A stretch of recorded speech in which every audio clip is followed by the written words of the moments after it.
현재 시각 새벽 2시 30분. 많이 졸리니까 빨리 할 말만 하고 끕시다. 그래요. 작은 아씨들 얘기만 간단하게 하자고요. 그럼 바로 시작합니다.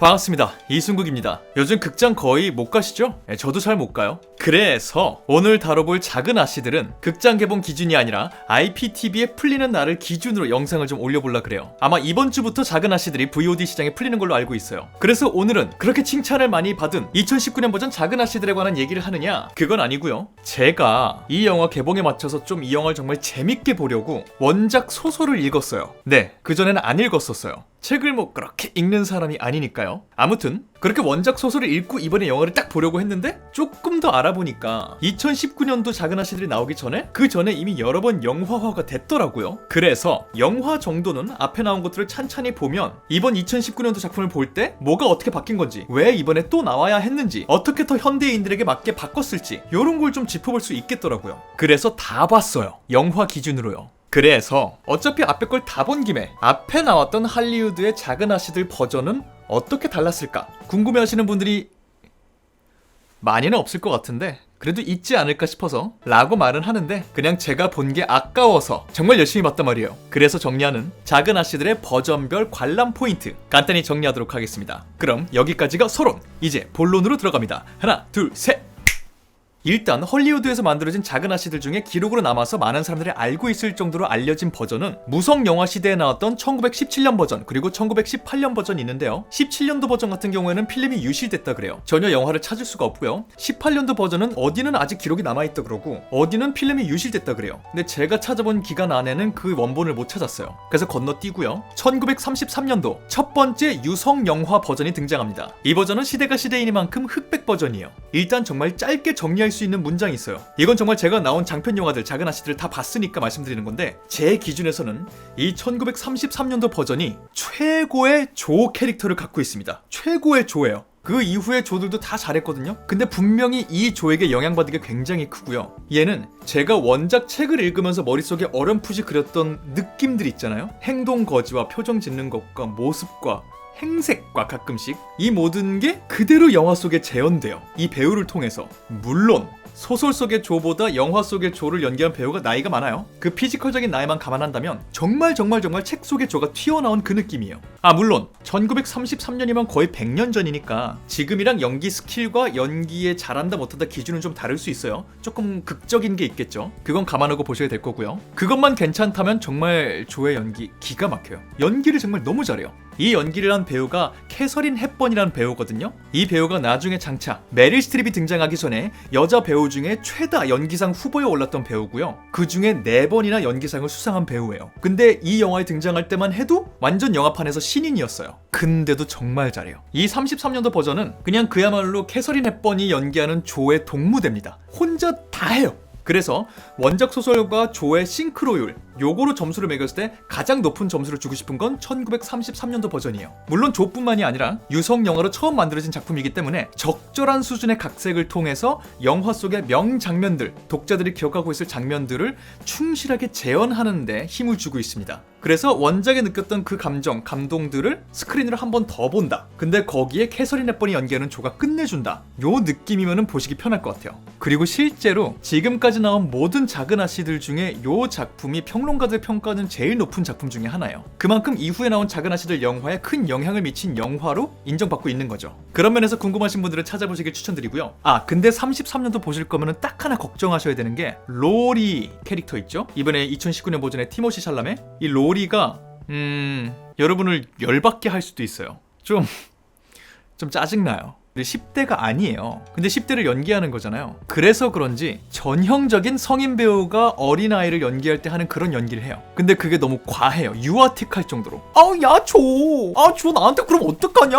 약간 뭔지 알지? 이런 느낌. 그래서 보면서 왜 이렇게 캐스팅했을까 하거든요. 근데 나중에 수염도 이렇게 원래 자기 얼굴이겠죠? 그러면 잘생기고 멀쩡한 사람이구나. 한데 초반에 그거를 다 이렇게 어린애처럼 하고 나와서 어린애같이 일부러 행동을 하니까 그게 영화를 볼 때 되게 거슬려요. 조와 로리 로리의 연기차 갭이 너무 심해요. 그건 감안하고 보시고요. 1933년도 작은 아씨들을 보고 싶으신 분들은 국내에서는 조금 구하기가 힘들고요. 저 같은 경우에는 애플 스토어에 가서 찾았어요. 애플 스토어 가면은 그 무비 있거든요. 거기 가면 있어요. 아마존 프라임 뭐 이런 것도 있는지 모르겠습니다. 저는 애플 가서 했고요. 한국에 VOD 서비스 되고 있는 것들 중에서는 저는 못 찾았어요. 참고하시고요. 그리고 16년 뒤인 1949년도에 기술이 이만큼 발전한 상태에서 컬러 버전이 나옵니다. 이거는 국내 VOD 서비스가 되고 있어요. 내가 사용하는 케이블사에 없다 하면은 네이버 검색하시면 있을 거예요. 이 작품 같은 경우에는 아까 말씀드린 대로 컬러가 도입됐습니다. 그리고 기술적으로 확실히 좋아진 게 느껴져요. 색감이 정말 예뻐요. 그리고 이 작품부터 슬슬 각색이 조금씩 과감해지기 시작합니다. 33년도 작품 같은 경우에는 각색이 들어가긴 했지만 소설을 충실히 재현하면서 그걸 효율적으로 하기 위한 각색이었거든요. 물론 49년도 버전도 그 흐름은 비슷해요. 원작의 충실한 재현을 위해서 각색을 들어가는 건데 일단 하나 똑똑한 건 누가 봐도 나이 든 배우들이 연기를 하기 때문에 이 배우들에게 적절한 연령대를 만들어주기 위해서 캐릭터들의 배경을 바꾸는 각색을 합니다. 꽤 대담한 선택이죠. 그렇게 캐릭터의 배경을 바꿔줌으로써 33년도 버전의 로리 같은 불상사가 나오지 않게 만들어주는 거죠. 그 외에도 몇몇 개 크게 각색이 들어간 부분들이 좀 있습니다. 근데 이 버전 같은 경우에는 끝까지 다 보잖아요? 그러면 뭐야? 이거 그냥 33년도 버전 재탕하는 거 아니야? 라는 느낌이 들어요. 왜냐면 저는 보면서 정말 헷갈렸던 게 33년도 버전을 보고 연달아서 49년도 버전을 보는데 제가 그 직전에 원작 소설을 읽었는데 거기에 없는 게 두 영화에는 계속 반복돼서 나오는 거예요. 똑같은 장면이. 그러니까 49년도 버전은 33년도 영화판을 기준으로 리메이크한 느낌이에요. 그렇기 때문에 33년도 버전을 보시고 49년도 버전을 보시면 너무 똑같아 보이는 장면들이 많이 등장할 수 있습니다. 그 말은 뭐다? 49년도 버전은 아주 독창적인 작품은 아니에요. 실제로 평가도 아주 높게 받은 작품은 아니더라고요. 근데 그렇다고 이 작품을 그냥 건너뛰어야 되느냐? 그렇게 하기엔 조금 애매한 게 이 작품에는 33년도 버전보다 조금 더 우리에게 익숙한 배우들이 많이 나옵니다. 그 당시에 이미 유명했던 배우가 등장하는 것도 있고요. 이 이후에 영화판에서 정말 거물이 되는 배우도 여기 등장해요. 그 중에 딱 2명 간단히 언급을 해보자면 영화의 첫째 맥으로 등장하는 배우가 있어요. 제닛 리. 발음이 이게 맞나? 리? 아무튼 한글 이 구글 해보니까 제닛 리라고 나와요. 제닛 리가 맥을 연기했거든요. 이름만 들어서는 정확히 모르겠죠. 이 배우가 알프레드 히치콕의 사이코 있죠. 거기 나오는 그 사람이에요. 우리가 아는 그 음악 있죠. 빰 샤워실 이렇게 여자가 샤워하고 있는데 빰 커튼 착 그거 있죠. 그 샤워실 속의 여자가 자넷 리예요. 그리고 이 자넷 리는 배우 제이미 리 커티스의 엄마이기도 하죠. TMI고요. 그리고 이 영화에 등장하는 막내 에이미는 훗날 클레오파트라가 되시는 엘리자베스 테일러가 연기했습니다. 정말 이렇게 당대에 나중에 더 유명해질 사람들, 그리고 우리 시대에까지도 이름이 남아있는 배우들이 젊었던 시절 막 뜨고 있었던 그 시절 여기에 몰아서 출연해요. 그래서 그런 느낌으로 보시면 보는 재미가 있을 거고요. 또 하나 관람 포인트가 있다면 이 영화에는 베스의 존재감이 엄청납니다. 셋째, 이번 2019년도 보시는 분들 중에서도 1, 2, 3, 4 이렇게 돼갖고 막내 에이미랑 셋째 베스를 헷갈려 하시는 분들이 있어요. 얘가 막내인지 아시는 분들이 계시거든요. 유성영어로 남아있는 영화 중에서는 그 첫 번째 시도가 49년도 버전에 이미 나왔습니다. 일부러 베스를 조금 병약한 소녀로 표현하기 위해서 그랬는지 덩치가 작은 소녀를 캐스팅합니다. 근데 얘가 연기를 잘해요. 잘합니다. 굉장히 신스틸도 중간중간 잘 해내고요. 마지막으로 가서 아시죠? 그 내용 진지한 얘기들 해야 되는 것들? 그거 할 때도 잘해요. 그래서 제가 봤던 작품들 중에서는 베스 역할에 한정해서는 1949년도 버전의 베스가 제일 눈에 띄고 기억에 남았었어요. 그래서 베스를 좋아하셨던 분들은 49년도 버전을 보시는 것도 좋지 않을까 싶어요. 그리고 다음으로 넘어가서 1994년도 버전. 이 버전 같은 경우에는 국내에 제법 잘 알려진 버전이죠. 많은 분들이 어릴 때 이걸 보고 컸다 이러시고요. 저는 못 봤고요. 전 커서 봤어요, 이번에. 아무튼 이 작품도 평단의 평은 굉장히 좋았어요. 대중적으로도 그랬고요. 보니까 그 이유가 있더라고요. 49년도 버전은 사이드로 볼만한 관람 포인트가 있었던 거지 영화 자체는 33년도 버전의 그대로 재탕이었어요. 몇몇 개 조금 변화가 있었지만 기본적으로 똑같이 흘러가요. 스토리도 연출도 너무 비슷해요. 그래서 94년도 버전이 똑똑하게 한 게 뭐냐면 33년도 버전과 49년도 버전에서 다루지 않았던 이야기들이 있을 거 아니에요? 그 이야기들을 본격적으로 가져와서 작은 아씨들의 얘기를 하기 시작합니다. 단적으로 33년도 버전이랑 49년도 버전에는 자매들이 다락방에 모여서 노는 그 장면 있죠. 자기네끼리 집에서 주간지 만드는 모임. 그 내용이 전혀 없어요. 근데 이 94년도 버전에는 그걸 중요하게 갖고 들어옵니다. 그런 식으로 이전 버전에서는 사용되지 않았던 재료들 중에 독자들 마음속에 크게 남아있는 것들 당연히 있거든요. 그것들을 영리하게 갖고 와서 재배치를 합니다. 물론 각색도 이전 버전들보다 조금 더 대담하게 들어가기 시작하고요. 그리고 이 작품에서부터 이미 현대에 맞춘 대사들이 들어가기 시작합니다. 33년도 버전, 49년도 버전에는 시대상을 반영한 대사가 그렇게 많이 느껴지는 편은 아니에요. 근데 94년도 작품부터는 이번에 19년도 버전이 하려고 했던 것처럼 조금 더 이 작품의 정신을 이어나가면서 현 시대에 맞춰서 하고 싶은 대사들이 조금 더 들어가기 시작합니다. 각색이 정말로 현대화되기 시작하는 거죠. 그래서 점수를 많이 받을 수밖에 없었던 것 같아요. 확실히 각색이 조금 더 오밀조밀해졌고요. 똑똑해졌고요. 소설 속의 여러 장면과 대사들을 효율적으로 배치해서 원작에서 독자들이 기억하고 있는 여러 이야기가 한 장면에서 동시에 펼쳐지게 만들어요. 그리고 이 94년도 작품 같은 경우에는 소설 2부의 얘기를 조금 더 적극적으로 보여주기 시작해요. 말씀드린 대로 앞에 작품들이 사용하지 않았던 재료들을 많이 쓰는 그 연장선이에요. 앞에 작품들은 소설 1, 2부 얘기를 다 하거든요. 근데 1부의 얘기와 그 캐릭터들 갖고 노는 게 조금 더 비중이 커요. 뭐 1시간 좀 넘게 1부를 하고 나머지 남는 시간 동안 2부를 하면서 정리하는 느낌이죠. 근데 94년도 버전 같은 경우에는 2부의 얘기도 적극적으로 활용해요. 그런 면에서 앞선 영화들이 하지 않았던 분위기와 이야기, 비중, 캐릭터 여러 개를 잘 썼다, 똑똑하게. 요 의미가 가장 큰 것 같고요. 그리고 이 작품 같은 경우에는 배우들로 따지면 아까 49년도 버전보다 지금 우리 시대를 살아가고 있는 우리들에게는 훨씬 익숙한 배우들의 풋풋한 시절을 볼 수 있습니다. 정말로 지금 대스타가 된 사람들이 여기도 다 나와요. 일단 둘째, 조를 연기한 배우는 가위손으로 그때 당시 이미 스타덤에 올라와 있었고 최근에는 기묘한 이야기를 통해서 다시 재기에 성공한 위노나 라이더가 등장하고요. 셋째, 베스 역할에는 이 영화를 찍고 몇 년 뒤 한참 꽃다운 미모를 뽐내고 있던 레오나르도 디카프리오와 무려 로미오와 줄리엣이란 영화에서 줄리엣 역할을 맡게 되는 클레어 데인즈, 이 배우가 베스 역을 맡습니다.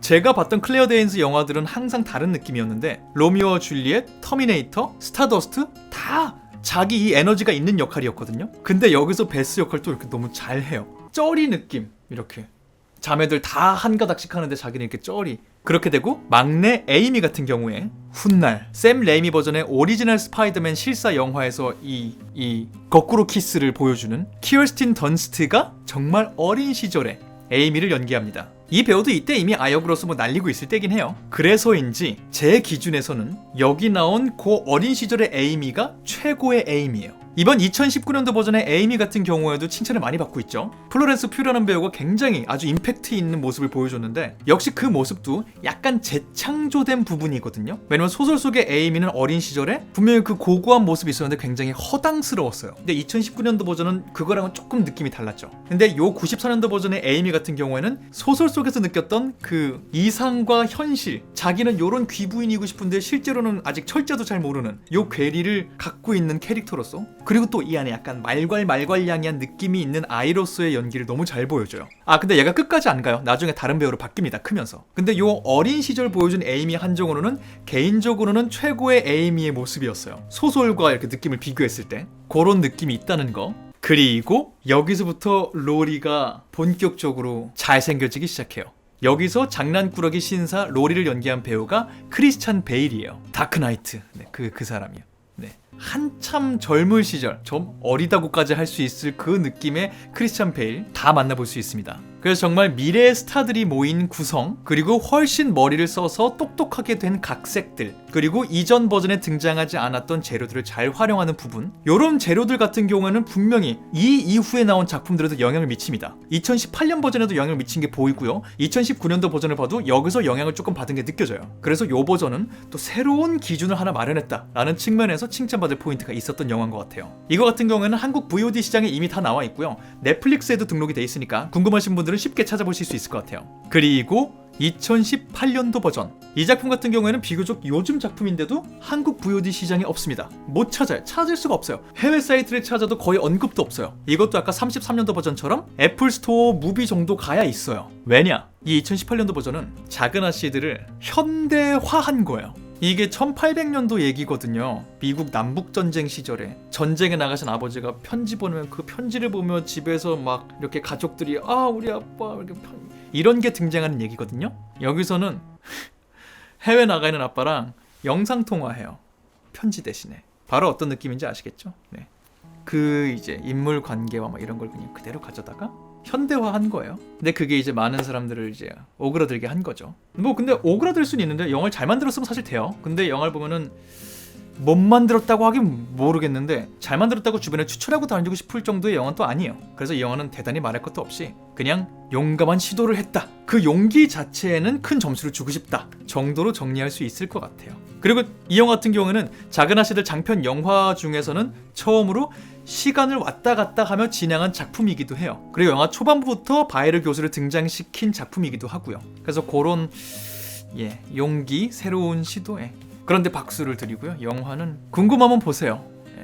그리고 마지막 2019년도 버전. 왜냐면 이거는 정말 살짝 스포일러 없는 리뷰도 겸하고 있는 거거든요. 94년도 버전을 보셨거나 아니면 원작만 보시고 이번 영화를 아직 안 보신 분들, 궁금하신 분들을 위해서 간단하게 좀 설명을 드리자면, 이제 앞에 이렇게 하나씩 훑어왔잖아요. 그 연장선에서 봤을 때 이 작품은 제 개인적으로는 리메이크 혹은 각색이라고 불러서는 안 된다고 생각해요. 그 이상을 해낸 작품이에요. 저는 그렇게 생각해요. 이 영화를 만든 이 감독이, 그레타 거윅이 원작을 사랑하는 마음을 넘어서 원작자를 애정하고 존경하는 마음을 넘어서 그 모든 걸 품어 안고 이 작품을 한 걸음 더 나가게 해준 그런 작품인데요. 이건 자세하게 설명하기 뭐하니까 이게 무슨 말인지 궁금하신 분들은 2019년도 버전을 보시면 돼요. 그리고 보시고 나서 한 거 있잖아요? 한 번에 뭔가 캐치가 안 되면 찾아보시면 돼요. 그러면 하실 거예요. 네, 간단하게 1933년도 버전부터 2019년도 버전까지 장편 영화화된 작은 아씨들의 버전별 관람 포인트를 간략하게 정리해보았습니다. 얼마나 많은 분들에게 도움이 됐는지 모르겠지만 일단 제가 본 게 아까워서 만든 영상이라고 초반부에 밝혔으니까 끝까지 보신 분들 있다면 감사합니다. 그냥 저를 위해 만든 영상이에요. 그럼에도 불구하고 끝까지 보고 계신 분들이 계시다면 여러분께는 도움이 됐길 바라고요. 그리고 도움이 되었다면 구독하고 좋아요 눌러주시고 댓글 달아주시고 알람 설정까지 해주시는 걸 잊지 말아주시길 부탁드리며 저는 이만 인사드리도록 하겠습니다. 지금까지 전 천지의 승국의 이승국이었고요. 저는 다음번 다른 영상으로 돌아오도록 하겠습니다. 감사합니다. 바이바이.